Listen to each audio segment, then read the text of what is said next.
Maybe she wandered off a VA bus and decided to cosplay. Could this quiet woman hold a hidden secret? The smirk in his voice was louder than his words. She didn't flinch, didn't even turn, just kept filling the form. Slow and steady, like she'd heard worse. And from men who didn't make it back. No one asked her name. No one bothered to check until a high-ranking officer stepped into the depot, glanced once at the faded patch on her shoulder, and said 5 words that silenced the entire base. Before we dive in, where are you listening from right now? Drop it in the comments. Welcome to Graceful Valor Stories, where tales of compassion and kindness are told. Let's uncover what really happened. The Alabama heat had already turned thick by 7 o'clock, blanketing Fort Ridgewell in that slow, sticky kind of warmth that made your uniform cling before you'd even started moving. A pair of Humvees coughed awake in the motor pool, and formation cadence bounced off the concrete like it had somewhere urgent to be. Everything smelled like hot asphalt and oversteeped coffee from a pot that had boiled too long. The base ran on schedule and repetition, especially on Monday mornings. Soldiers jogged past with 1,000-yard stares, clipped voices called roll, and inside the supply depot, the start-of-week scramble was well underway. The mood wasn't hostile, just busy, orderly, indifferent, which made it easy not to notice the Ford Ranger as it rolled into the lot, engine ticking from the drive. It was dented, paint faded, one of the older models that didn't look out of place among military vehicles. If anything, it blended in too well. Marie Delaney stepped out and shut the door gently behind her. She adjusted the strap on her shoulder without wincing, even though her right knee never let her forget dress pass. At 52, she looked like someone who had long stopped trying to explain herself. Dark hair, streaked silver, pulled tight into a low bun. Civilian jeans, worn boots, and an old army field jacket that had held its shape through more than its share of sand, storms, and sun. She didn't wear it for symbolism. She wore it because it worked. The kind of jacket with utility stitched into every fray and crease. The left sleeve, when caught by the light, revealed the faint outline of a patch that had once carried meaning, though now it was no more than a faded shape somewhere between wings and shadow. Marie walked into the depot like she'd never stopped walking into places like it. She moved with that practiced, unspoken rhythm that belonged to people who had learned how to take up space without drawing attention. She didn't slow when eyes followed her. She didn't speed up either. Inside, fluorescent lights flickered overhead as soldiers jostled for inventory. The depot buzzed with that familiar Monday energy, paperwork flapping, boots squeaking, someone swearing under their breath about stock counts. Between the green crates and metal racks, Marie found the line she needed. Her clipboard was already filled. Standard request, hydration rig, size 8 boots, work gloves, a roll of duct tape, nothing out of place, nothing she hadn't handled before. She was here under a civilian volunteer agreement. No pay, no rank, just an experienced set of hands for a weekend training exercise. The request had gone out to cleared veterans with logistics backgrounds. Marie had answered it not because she needed the work, but because sitting still for too long made her feel like she was shrinking. At the counter, a young private was locked in combat with his keyboard. His name tape read Collins, and he looked about 12 and a half. "Morning, ma'am," he said with effort, trying to sound like someone who knew where the override key was. "Got your paperwork." Marie handed over a manila folder with the authorization letter. 3 pages signed by a battalion logistics officer, the kind of document that still smelled like toner. Collins squinted at the screen, frowned, and typed something. Then again, It's saying manual override required, no active unit code listed." "That's correct," Marie said. "I'm not assigned. Civilian role. It's all in the letter." "Right," Collins replied, flipping to page 2. He turned the page again, eyes scanning for something helpful. "Yeah, I see it. It's just not letting me process it through the system. It wants a valid unit ID. Marie didn't sigh. She just waited. I can flag my supervisor, Collins added, but he's probably still at the Monday briefing. Understood. Behind her, the depot was starting to pay attention. Not everyone, but enough. 3 junior officers standing near the uniform rack had stopped debating boot brands and turned their attention toward the counter. Their uniforms were crisp, their boots still factory polished. Second lieutenants by their bars, knew enough to shine, and knew enough to believe that shine meant something. The tallest one, name-tape Carson, nudged the guy beside him and tilted his head toward Marie. "Check out the jacket," he murmured. His friend Hammond raised an eyebrow. "Surplus special." Third one, Navarro, cracked a grin. "Bet she's got a story to go with it. Shadow unit, no records, totally classified." They chuckled. Not loudly, but not privately either. That halfway volume meant to carry just far enough. The kind of laughter that pretends not to be cruel. Marie didn't turn. Carson continued, voice light but edged. "I had a guy back at ROC claimed his dad was Delta. Showed up with a patch nobody could trace. Same vibe." Navarro leaned against a crate like it owed him something. "Yeah, always starts with a jacket, then the stories, then the fake citations, and nobody wants to challenge it because what if you're wrong?" Marie stepped away from the counter while Collins kept typing. She moved a few paces to the side and sat down on a bench against the far wall. The metal was cold through her jacket, but she'd sat on worse. One leg crossed over the other, clipboard resting on her knee. Still, the depot kept humming. A forklift rolled past. Someone argued in the back about a mislabeled crate. The smell of coffee drifted from a nearby break room, burned and acid. Marie's eyes followed a soldier navigating a stack of rucksacks, noting how he shifted his weight. Left ankle injury. Recent, probably still untreated, she noticed things without effort. It was how she'd always stayed alive. Across the aisle, the lieutenants hadn't stopped. "She hasn't said a word," Hammond observed. "Because that's part of the act," Carson replied. Navarro chuckled. "Bet she's got a whole drawer full of medals that don't match her records. That patch on her sleeve probably came from Etsy." Carson folded his arms, amused. "You think that letter's even real?" "She probably printed it at the post library." Hammond offered. Marie shifted slightly, not in response, just to adjust the strap of her bag. The sleeve moved with her, just enough for a glimpse of the patch. The shape wasn't clear. It hadn't been clear in years, but something about the way it sat, its size, its placement, the texture of the fabric around it, wasn't from a surplus bin.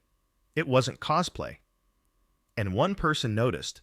A civilian contractor pushing a cart of ammo crates paused mid-step when his eyes fell on her shoulder. He stopped like someone had yanked a cord inside him. 1 heartbeat, 2.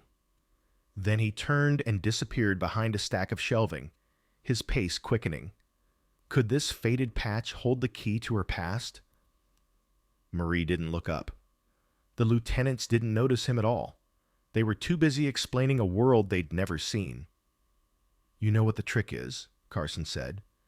"They never give details. Just enough mystery to make you doubt your instincts." "Exactly," Navarro added. "And if you call them on it, you're the jerk." Marie adjusted her clipboard again, calm, composed, as if the whole room had become background noise. She didn't need to speak. Not yet. Private Collins was still at the keyboard, muttering softly now, half to the screen and half to himself. The system blinked back the same message. Authorization denied. Invalid unit code. He tapped the backspace key 3 times, as if sheer repetition might eventually wear the machine down. Marie didn't move. Her clipboard was still balanced neatly on her knee. Her fingers rested lightly over the corner as if holding place in a story she wasn't in a rush to finish. Behind the counter, the civilian logistics office was beginning to feel like the center of gravity in the depot. More eyes were drifting over, not staring, just that peripheral, silent curiosity that spreads like smoke. One of the quartermaster's staff came in with a stack of labels, glanced at Marie, then did a slow double-take toward her shoulder. His eyes caught something, then flicked away fast. He didn't say a word. The lieutenants were still nearby, voices just low enough to pretend they weren't speaking for the room. Carson's smirk hadn't faded. You know, there's a reason we have systems in place. Real orders, real vetting. Otherwise, anyone can show up, claim they're part of some classified OP, and walk out with gear.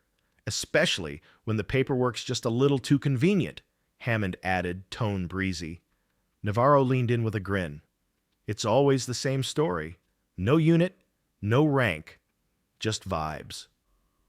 Carson tilted his head toward Marie again. I mean, look at that patch. Can't even tell what it used to be. Probably made it in Photoshop. Marie blinked once. That was all. Collins finally exhaled. Okay, I tried manually inputting it, but the back end still won't accept the form. It's asking for an override code from a senior officer. He looked up, nervous. I can radio Captain Renshaw, but he'll want to know who approved it. Marie handed him the top sheet from her folder. Authorization came from his own office. Signatures there. Collins read the name, went a little pale, and nodded. Right. Sorry, ma'am. This system, it's strict. I'm aware. That was all she said. And yet the quiet of it made Collins feel smaller than he expected. Across the room, Carson pushed off the wall. He walked closer, not confrontational, just with the casual authority of someone who thought he owned the floor. You volunteering for this weekend's drill? He asked, voice low enough to pass for polite. I am, Marie replied. And this form says you're supporting logistics, right? Issuing and inspecting. Marie nodded. Carson gave a short laugh, not quite believing it. Funny.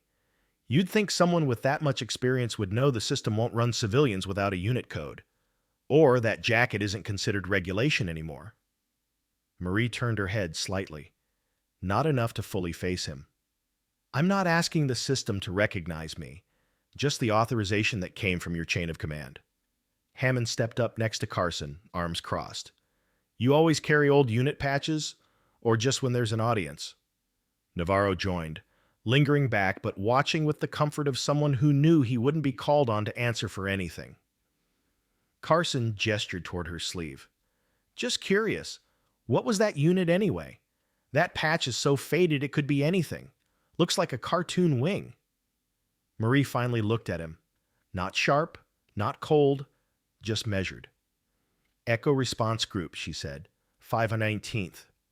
The words landed soft, but not empty. Hammond chuckled. Oh, that's cute. Echo Response, like something from a Tom Clancy novel. Navarro nodded. Totally. Add in a number and it sounds legit. You ever notice that? Carson gave a performative nod, half turning to the nearby soldiers now pretending not to listen. You hear that, guys? 519th Echo Response?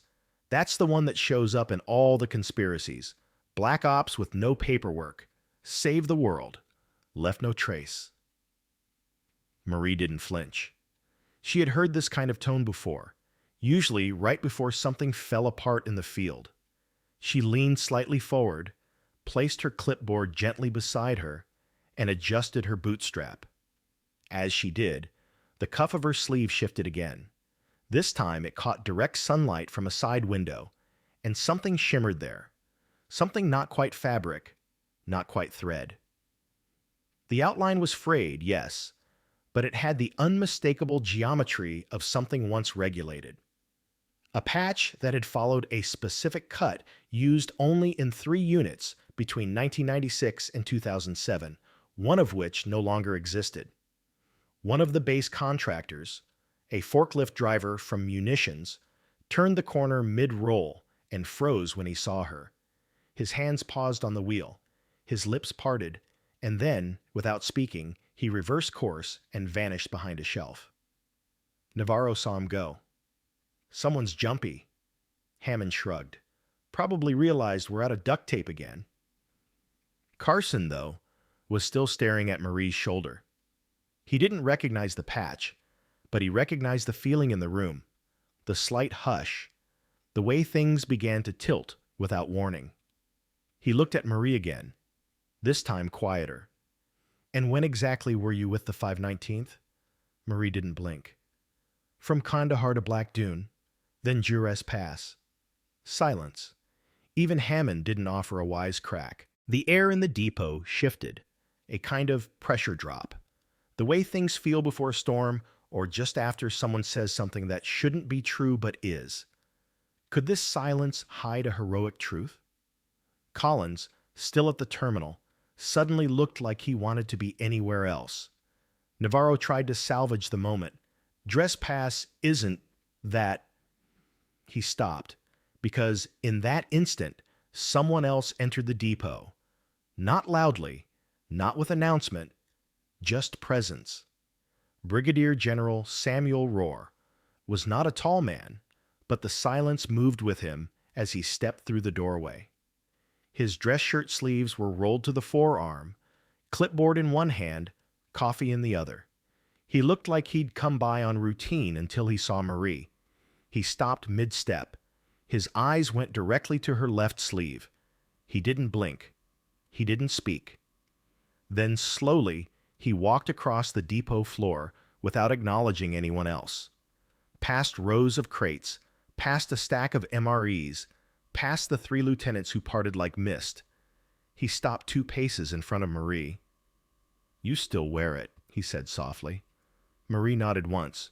Not for them, just for function. Rohr's eyes didn't leave her arm. "That patch used to mean hell followed close behind."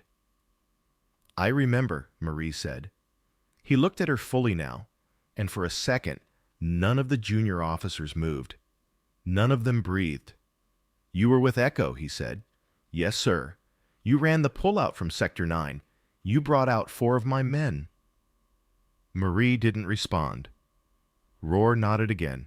He looked around slowly and then turned to the room, not shouting, not grandstanding, just speaking clearly. "This woman," he said, "served under triple black clearance.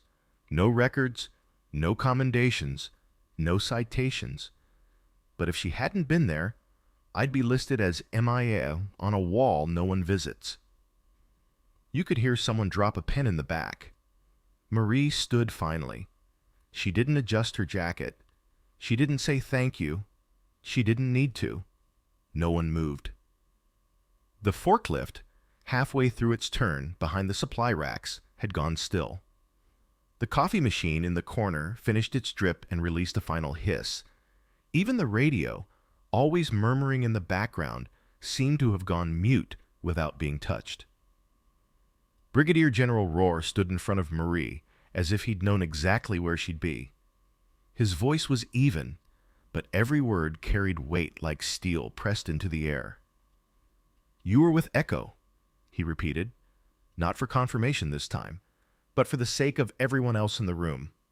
Marie nodded once, slow and controlled. "From the Black Dune extractions to Crimson Pass." Carson swallowed audibly. "Echo response doesn't show up in the registry, Gal," he muttered. Rohr turned his head slightly toward him, not with hostility, just the calm of a man who'd heard enough. "No, Lieutenant," he said. "It doesn't. That's the point." Navarro shifted his weight. "Sir, with respect, is this something we're clear to know?" Rohr looked at him. His gaze wasn't angry, just tired. "You're not," he said simply, "and you won't be.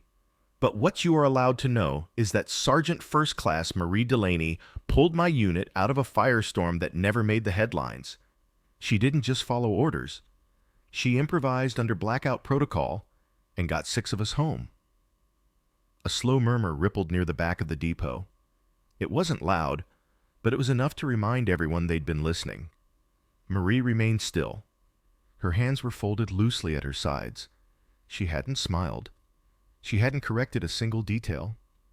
Hammond, who'd been trying to find the wall with his eyes, finally spoke. I mean, We assumed she was just a volunteer. She is, Roar said. That doesn't change what she's done. He stepped closer to Marie, close enough that the sound of his boots seemed to fill the floor. I remember that drop zone, he said, softer now. Triple elevation, high crossfire, no visibility. We had 2 rookies and 1 comms officer barely out of training. You came in from the East Ridge under 2 hours of cover. You had 1 fire team with you. 5 in, 6 out. Marie blinked slowly but didn't answer. He looked down for a moment. We had no call signs, no air support. Our extraction window closed.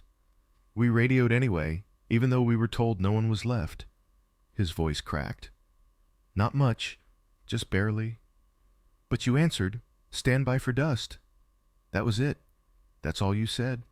And then you were there. Marie's voice was even quieter than his. I didn't do it alone. I know, Roar said, but you stayed behind them. Carson had gone pale. Hammond didn't meet anyone's eyes. Navarro stared at the floor like it might open and let him disappear. The depot had shifted from skeptical noise to reverent quiet. Roar turned to Collins at the terminal. Run the override, Tay, he said. Use my clearance code. Give her full access to everything she needs for this rotation. Collins nodded quickly, typing so fast his finger stumbled. Yes, sir, right away. Marie didn't move. She didn't thank him. Roar looked at her again, more gently now. We've got a joint operations simulation coming up next week. Close quarters coordination, evac protocol, low-light drills. I need a lead advisor who understands chaos better than the manual does. Marie's eyebrows lifted slightly, just for a second. Roar gave a soft smile. You're not obligated, but I'd be proud to have you back in a planning room. She hesitated. Not long, then nodded once. I'll think about it. That was all, and somehow it was enough. Carson finally spoke. His voice didn't have the same rhythm anymore. Ma'am, I didn't know. Marie turned to him fully for the first time. Her eyes weren't cold, just steady. No, she said. You didn't ask. The words dropped with the softness of fabric and the weight of truth. He looked down, ashamed. Navarro opened his mouth, then closed it again. A few soldiers near the rear began to move quietly, just returning to their tasks, but slower than before. The depot's rhythm hadn't returned yet. It was still holding its breath. Marie looked toward her clipboard. It was still on the bench. She picked it up without a sound, checked the top form, and tucked it beneath her arm. General Roar turned with her. They didn't speak again. They walked side by side past the rows of equipment and lockers, past the printer that had jammed an hour ago, past the air return vent that still clicked every 5 seconds. They didn't look back. They didn't need to. Behind them, the lieutenant stood rooted, their postures softened, no longer towering with confidence, just still, recalibrating. One of the warehouse staff, the same man who had frozen earlier at the sight of Marie's patch, quietly resumed his forklift. But when he drove past her again, he didn't make eye contact. He simply slowed and gave a single nod of respect. Marie returned it with the barest tilt of her head. Outside, the light had shifted. Afternoon had begun folding into evening. The Alabama sun was lower now, casting longer shadows across the lot. Roar paused at the threshold, one hand on the doorframe. If you come back, he said, not turning his head, you'll have a chair at the table. Marie looked past him toward the far fence line where rows of storage containers sat, stacked like forgotten history. I never left, she said quietly. Then she walked on. The override went through just before sunset. Collins handed Marie a printed manifest, fully authorized. No pending approvals, no unit ID required. Just her name typed cleanly on the top of the form and the word cleared stamped in red beside it. No one spoke when she returned to the supply desk. She didn't need help. She lifted the crate herself, checked its contents, and made a small note on the back of the clipboard. Her handwriting was small and square, efficient, No flare. The depot's hum had returned, but gentler now. Radio chatter resumed, but quieter. Somewhere in the far end, a wrench clanged to the ground and wasn't picked up for a full minute. Carson stepped forward. He didn't know what to do with his hands. "Ma'am," he started, then stopped. The words were caught between protocol and apology. Marie didn't look at him. She was wrapping a length of paracord around a duffel, cinching it tight. Her hands didn't pause. "I just wanted to say I was wrong," Carson said, softer now. "We all were." Marie finally turned. Her gaze was steady but not angry. "You didn't ask," she replied, her tone flat but not cruel. It wasn't bitterness, it was just the truth, handed back to him without decoration. He nodded, unable to speak again. Navarro lingered behind him, fidgeting with the edge of a label on a supply box. Hammond was farther off, pretending to check inventory, but his ears were turned toward the conversation. Rohr hadn't left. He stood a few paces away, hands behind his back, watching the exchange without interfering. There was no ceremony, no formal briefing, just the sound of correction being absorbed. He walked over once Carson had stepped aside. "I meant what I said earlier," he told Marie. "The invitation stands." Marie gave a small nod, but her expression didn't change. "I don't need a seat at the table," she said. "I just need to know someone's still watching the door." Rohr took that in quietly. Then he smiled, barely. "Fair enough." He reached into the inside pocket of his jacket and handed her a folded folder, thin, sealed with a red tab. "You'll need this if you show up next week, yeah," he said. "Planning sessions Thursday. Joint base briefing the Monday after. You won't be listed on the roster, but they'll know." Marie held the folder without opening it. "I'll think about it," she said, her voice calm. There was no promise in her tone, but no refusal either. Rohr didn't push further. He simply nodded and stepped back the way a man does when he knows the next move isn't his. Marie gathered her gear slowly, but without hesitation. Her bag was heavier now, but she carried it with the same posture she'd arrived with, upright, unhurried. As she passed the door, the same contractor who'd noticed her patch earlier gave a soft, "Ma'am," just that, nothing more. Marie acknowledged it with a brief look, then kept walking. Outside, the air had cooled. The sun had dipped just low enough to cast gold across the depot roof, turning the corrugated metal into soft amber. The heat of the day was lifting, replaced by the dry stillness that came just before Alabama dusk. Her old truck sat where she left it, faded green, one side mirror held on by tape. It wasn't locked. It didn't need to be. She opened the door, set the bag on the passenger seat, then paused. From where she stood, the base looked almost peaceful. Beyond the fence line, pine trees swayed gently in the warm breeze. A few silhouettes moved across the quad. Young soldiers, none older than 25. They were laughing about something. Someone had tossed a football across the grass. None of them looked her way. That was fine. She climbed into the cab, started the engine, and let it idle. Her hands rested on the steering wheel for a moment.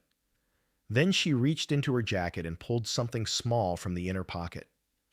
A folded square of cloth, edges frayed nearly to thread. She turned it once in her palm, letting the light catch the faint lines of silver ink beneath the dirt, and time. The old echo response insignia. It was barely visible anymore, but she remembered every angle. She didn't put it on. She just looked at it once, then returned it to the pocket. The engine rattled low as she shifted into gear. She didn't look back at the depot as she pulled out. There were no salutes, no goodbyes, no need. But just as she reached the edge of the lot, a movement caught her eye. One of the young privates from earlier, the one who'd been unloading cases near the bay door, stood still beside the fence. He didn't say anything, but he raised his hand halfway to his forehead as if to salute. Then he lowered it, unsure.